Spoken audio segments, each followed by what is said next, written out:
Аллаху Акбар, Аллаху Акбар.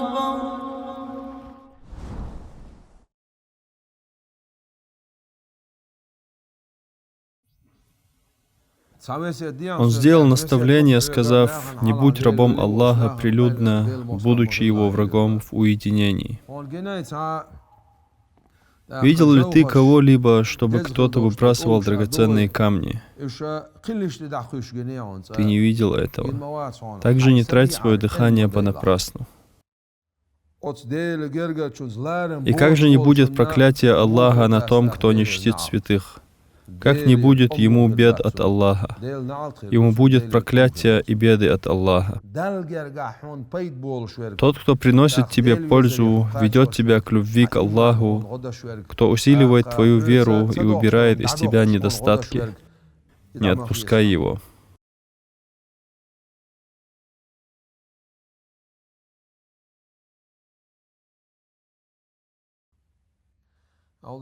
С именем Аллаха, милостивого для всех на этом свете и только для верующих на том свете. Вся хвала принадлежит Аллаху, мир и милость посланнику Аллаха и всем его сподвижникам и семейству. Я свидетельствую, что нет божества, кроме Аллаха, и никто не достоин поклонения, кроме Него. И я свидетельствую, что Мухаммад его раб и посланник, саллаллаху алейхи вассалям. Мир вам и благословение Аллаха. Аллах говорит в Коране: «Воистину Аллах с теми, кто боится Его. Воистину Аллах с теми, кто совершает благие деяния ради Него». Ихсан — это совершение благих деяний ради Аллаха. Это благое дело, если совершается ради Аллаха. Ихсан — это одна из наук тасауфа. Что это за наука? Наука, исправляющая людскую богобоязненность, исправляющая людские сердца, исправляющая людские деяния, очищающая людские деяния, очищающая от болезни сердца, увеличивающие благие деяния, искренность и богобоязненность. Это наука ихсан. О том, что такое ихсан, нас научил посланник Аллаха. Ихсан, его место, где его обучают, это тасауф. У Ибн Ато Сакандари, пусть будет им доволен Аллах, в его работах есть красивые слова.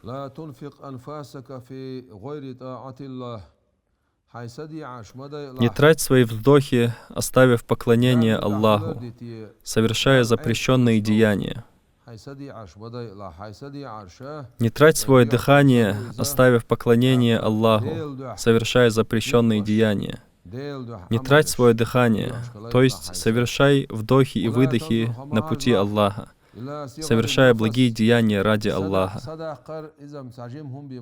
И не смотри на то, что вдох и выдох — это малое деяние, а смотри на то, какое величие имеет это деяние.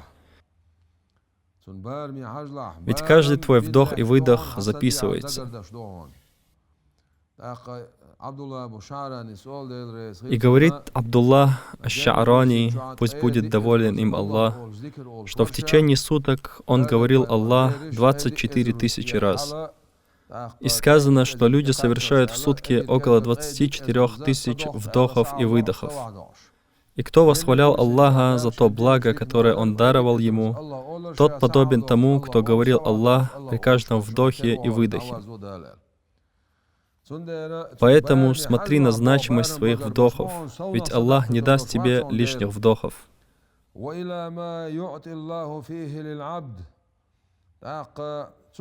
И смотри на то, что Аллах тебе дарует. А вдохи, они как драгоценные камни.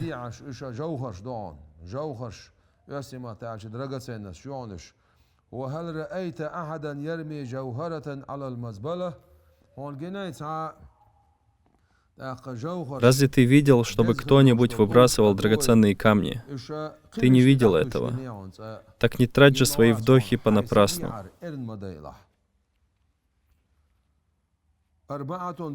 Сказал Ибн Ато Сакандари, что есть 4 вещи, которые очищают твое сердце и даруют ему особый свет.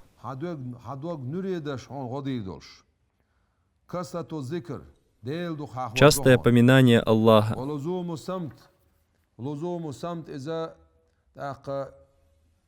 частое молчание, то есть не говорить плохих вещей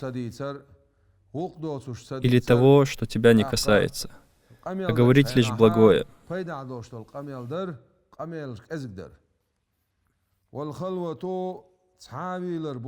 Уединяться, то есть вставать ночью и выстаивать на намазах.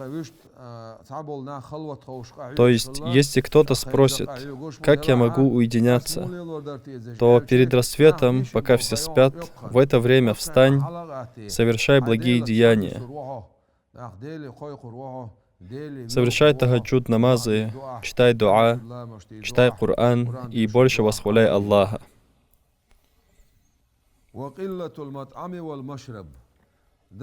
И меньше употреблять пищу и воду. Когда человек постоянно кушает, то это мешает его телу.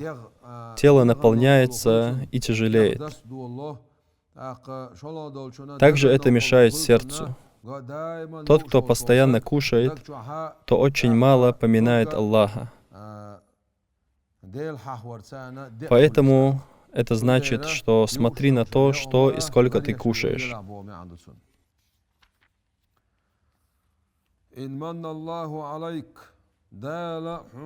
Если Аллах даровал тебе благое 3 вещами, то воистину Он даровал тебе великое благо. Первое — не переходить границ, дозволенное шариатом, если Аллах тебе это даровал.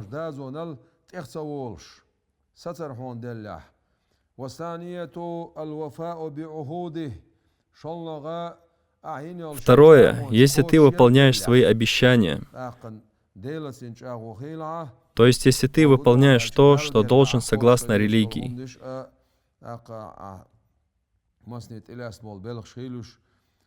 или обещание, которое ты дал какому-то человеку. Тут имеется в виду, которые дозволены с точки зрения религии. Некоторые дают запрещенные обещания, в которых есть грех.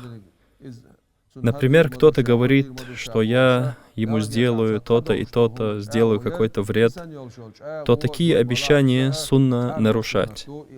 Такие вещи шариат не говорит делать, а говорит делать только благое.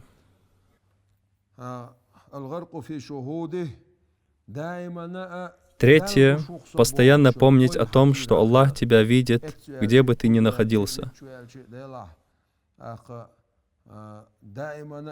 Это то, что есть в ихсане.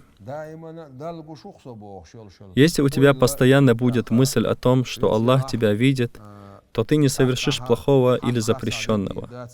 Не будешь врать, не будешь про людей говорить того, чего нет.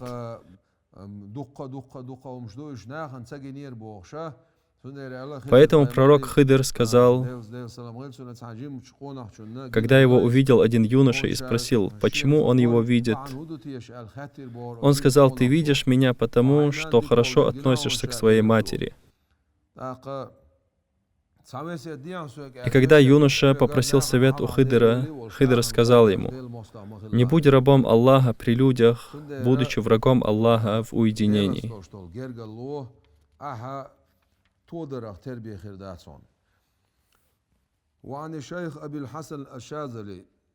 أبو الحسن الشاذلي بوغشا ديل جرجر سكخلا وق إمام وق علم سجويزا رضي الله عنه ديل رئيس هيلسون أنه قال سؤال البوخ.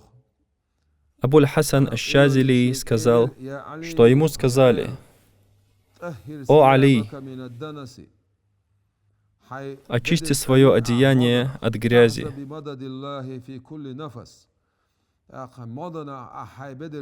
И если ты сделаешь это, то будет тебе помощь от Аллаха в каждом мгновении». И он спросил, что же это за одеяние? И ему ответили: إن الله بقول الله داله كساك حونت إدعنق حلة المعرفة Воистину, Аллах возложил на тебя одеяние в познании Аллаха,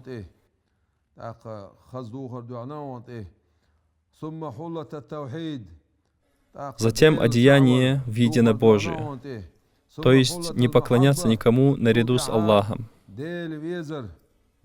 затем одеяние в любви к Аллаху, затем одеяние имана, затем одеяние ислама. Познать Аллаха, не поклоняться никому, кроме Него, любить Аллаха, иман и ислам. Это одеяние надеты на тебя. И тот, кто познал Аллаха, все будет незначительным и малым перед Ним. А тот, кто полюбил Аллаха, то все будет для него легким и простым.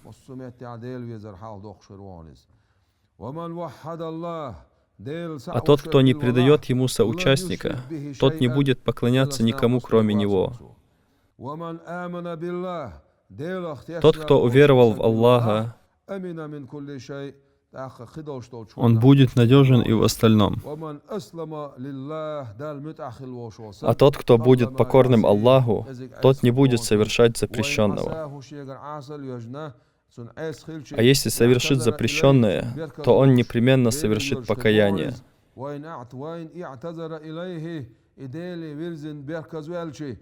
А если совершит покаяние, то оно будет принято Аллахом.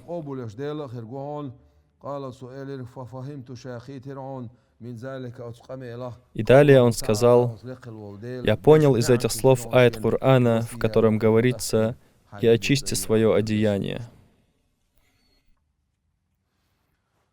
Далее говорит Ибн Ато Сакандари, пусть будет доволен им Аллах: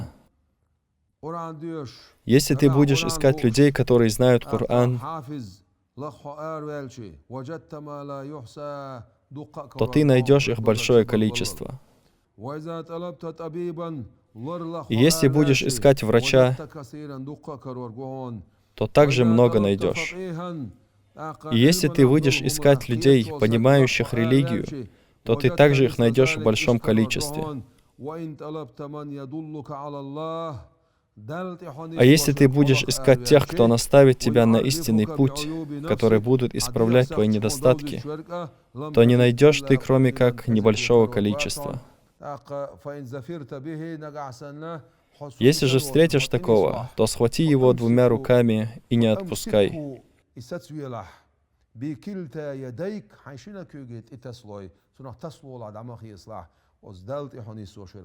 То есть, если ты встретишь того, кто будет исправлять тебя на пути Аллаха, тот, кто ставит тебя на истинный путь, усиливая твою богобоязненность, тот, кто убирает из тебя ненужные вещи и качества, не отпускай его, он благо для тебя.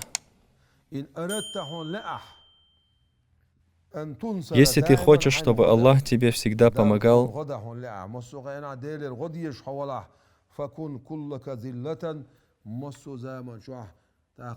всегда знай свое место и не превозноси себя над другими. Не гордись собой и береги свое сердце.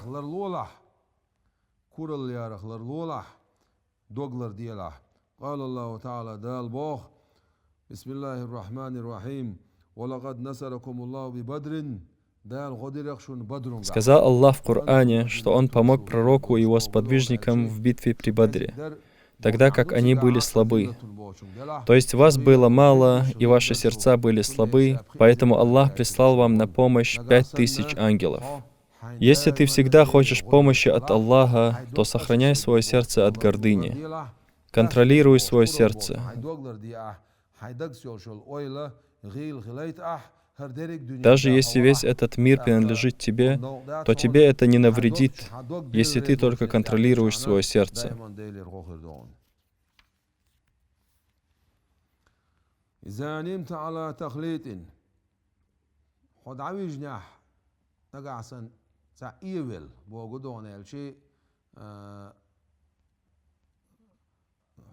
Если ты лег спать не так, как полагается,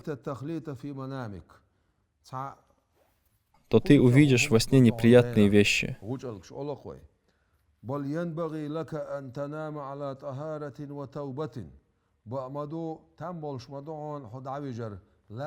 Воистину ты должен лечь спать с омовением и покаянием. Попроси у Аллаха простить тебе твои грехи и ляг с омовением. Тогда Аллах наполнит твое сердце светом.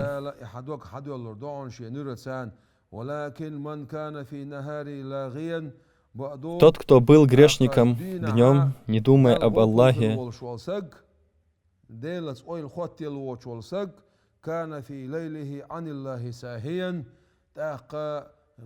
тот будет и ночи проводить, забыв об Аллахе.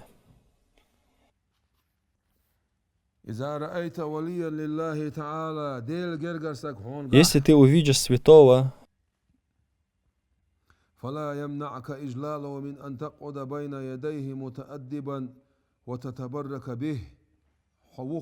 не избегай того, чтобы проводить с ним время, получая от него пользу. То есть, если ты увидел святого, окажешься с ним в одном месте,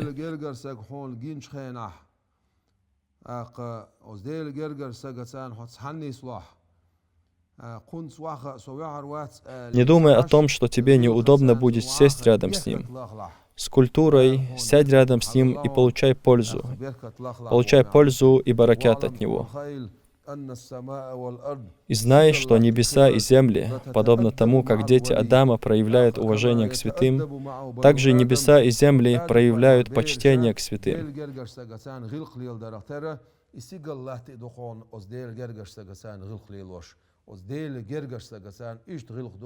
Вот такая культура небес и земель к святым. Это великое дело. Какое же великое почтение должно быть к святым, и какое великое уважение должно быть к ним. И тогда тот, кто не почитает святых, как ему не будет бед от Аллаха? Проклятие Аллаха будет на таком человеке.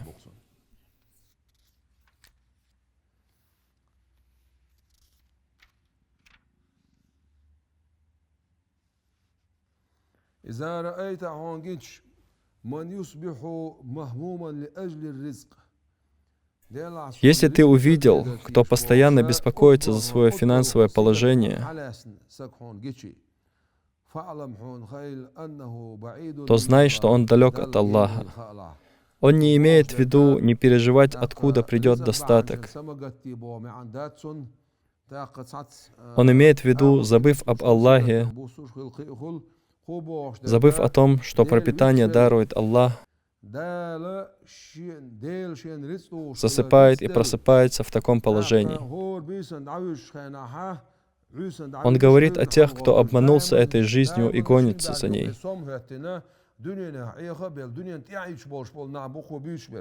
Знай, что Аллах далек от них. Если тебе скажет созданный: не делай завтра ничего, и я дам тебе 5 дирхамов,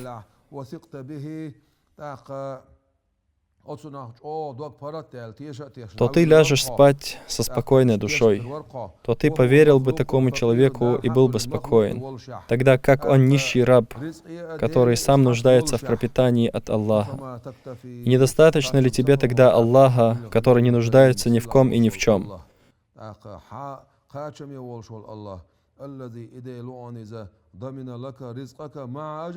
Ведь Аллах пообещал тебе, что ты получишь все пропитание, которое тебе было суждено получить. Он не имеет в виду не использовать причины для получения средств на существование. Он имеет в виду: не думай о пропитании, забыв о поклонении Аллаху.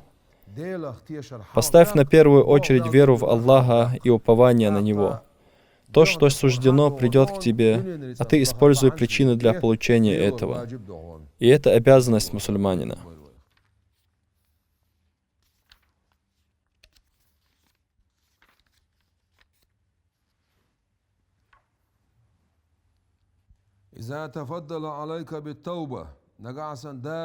Если ты покаялся Аллаху, а Он принял твое покаяние,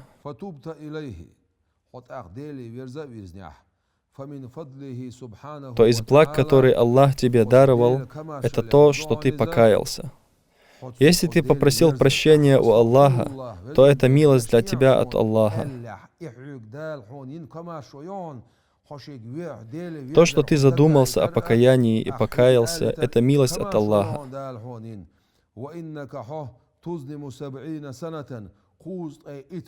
Воистину, ты 70 лет совершаешь грехи и совершаешь покаяние с одним вдохом.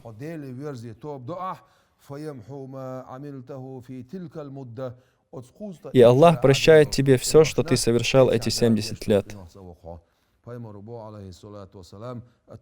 Пророк говорит, что тот, кто покаялся от греха, подобен тому, кто его никогда не совершал. Сказал Лукман аль-Хаким: у верующего два сердца. Одним из них он уповает на Аллаха, а вторым боится Аллаха. Надеется на то, что будут приняты его деяния, и боится, что все это не будет принято. И если бы взвесили упование мусульманина и его страх перед Аллахом, то они были бы равны. Поэтому сказано, что мудрость веры между упованием на Аллаха и страхом перед Ним. Тот, кто потерял надежду попасть в рай и не уповает на Аллаха, тот ошибается. И также тот, кто считает, что он попадет в рай без страхов Аллаха, считая, что не будет у него мучений, тот также ошибается. Поэтому между ними должна быть вера. Тот, кто хочет собрать эти два качества вместе, тот должен выполнять повеление Аллаха, делать то, что Аллах повелел, и не делать того, что Он запретил.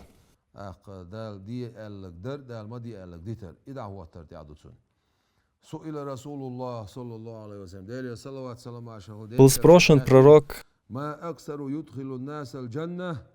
какая самая частая причина, из-за которой люди войдут в рай? И он ответил: богобоязненность и наивысшая культура.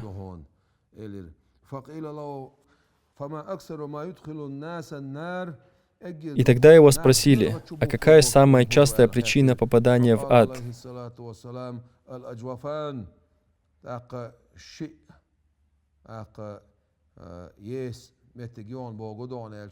И он ответил: две полости, то есть два отверстия. Первое — это рот, то есть имеется в виду язык. А второе — это половые органы, которым человек совершает разные отвратительные грехи, прелюбодеяния и подобные грехи. И очищай свое сердце сожалением о том, что ты упустил и не успел сделать.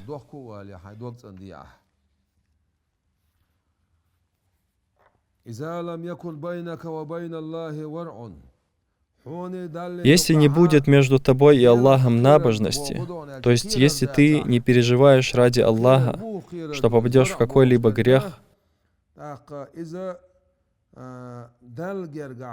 если ты не поклоняешься искренне в совершении благих дел,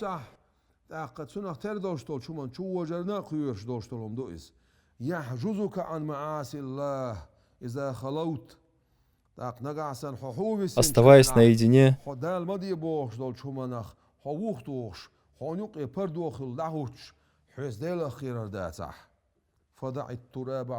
то можешь упасть на землю и покрыть ею свою голову.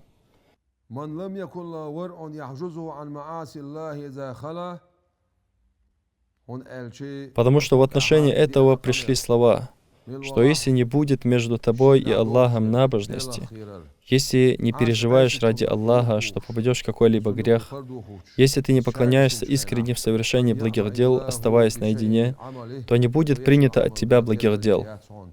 То есть это будет расцениваться как показуха. Богобоязненность должна быть и тогда, когда ты наедине.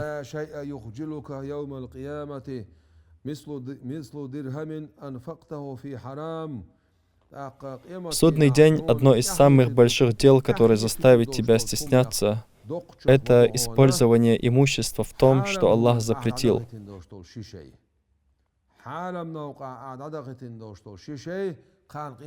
То есть это то, что в судный день заставит тебя стыдиться этого.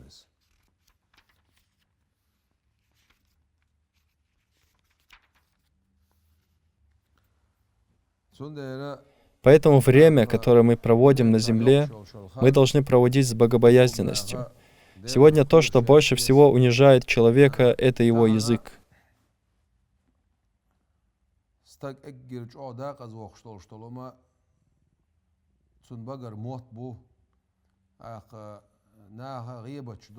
Люди совершают гиба, говорят то, чего нет, злословят, говорят о том, что им показалось, нарочно говорят плохие вещи, говорят высокомерные вещи. Аллах этого не оставит без спроса. Они затрагивают права других людей. Завтра в судный день человек не сделает ни шагу, пока не ответит за то, что покушался на чужие права. Тот, о ком ты плохо говорил на этом свете, если он тебя не простит, то ты не сделаешь ни шагу. Это означает, либо ты ему отдашь часть своих благих деяний, либо заберешь его грехи. Поэтому в прошлом благочестивые люди говорили, когда слышали, что кто-то говорит плохо о другом: «Перестань собирать чужие грехи». Это означает, что в судный день человек должен будет забрать его грехи себе. Пусть Аллах укрепит нас на вере, пусть Аллах дарует нам больше любви к Нему и дарует чаще поминать Его. Мир вам и благословение Аллаха.